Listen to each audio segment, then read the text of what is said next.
You saw the picture of the minivan up in the air. And many of you will recognize that minivan. That was our Grand Caravan we gave away to these nice folks a couple years ago. They love that van. They were so appreciative then. They still are today. They love it, and it suits them perfect.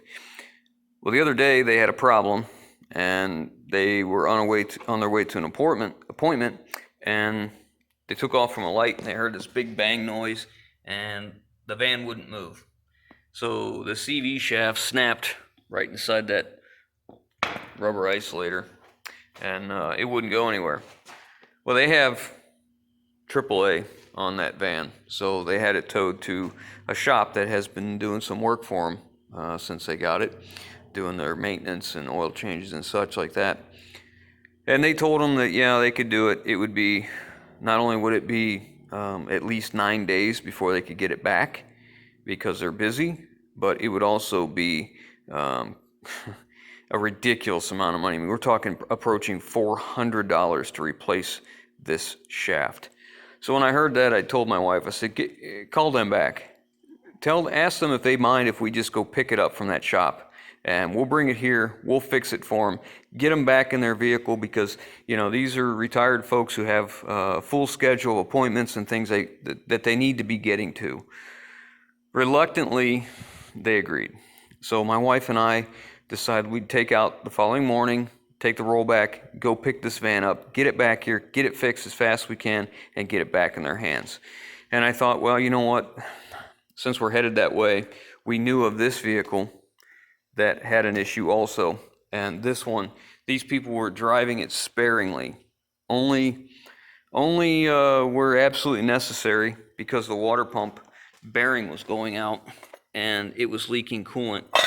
They were afraid that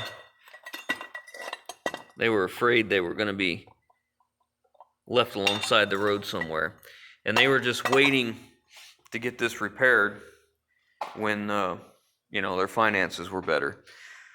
So we got in touch with them. I said, would it be all right if we come by and maybe pick your vehicle up? I'll take it back to our shop and let me look at it and see if maybe it's not a water pump, maybe it's just a tensioner pulley or idler pulley, tensioner or idler, whatever, something like that. And they were very, very hesitant, but finally, we wore them down and they agreed to let us take it. So we brought this home, and on the way home, I went ahead and ordered the parts so I can get them both going. Since they were only just a few miles from each other, 3-4 miles apart. So of course, I got this going, and this is a brand new pump, not a reman. I needed this pipe because it was corroded and it just kind of fell apart.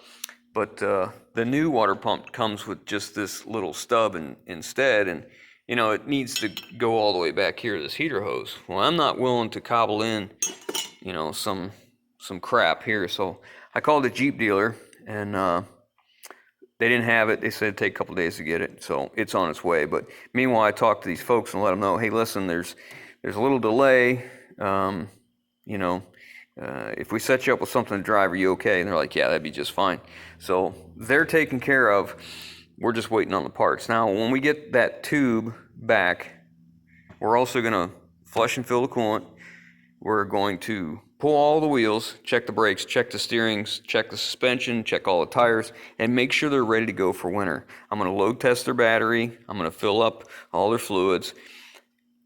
And I'm telling you this because when you guys are watching those ads come across my videos, and when you're watching my video from the very start to the very end, that changes how YouTube treats our videos and how they're rated and what revenue we get from it. And I just wanted to show you what we do with that revenue. This is one thing we've done, and every month it's something different. It's helping someone. So whenever you're sitting there thinking how irritating it is to see them commercial ads and stuff like that, I get it. I understand completely. But just think about what you're helping us do by helping these folks. Helping folks by us being inconvenienced for just a few seconds out of our day takes a hardship like this for these folks and makes it so much easier on them. Nothing makes these people happier than, think about the last time you were worried about how you were going to afford to do something, and then someone took care of it. These people will never get a bill from us. Now, these are just the two that we're doing today. We have one more car we're picking up, and I say this all the time, I don't work on other people's vehicles.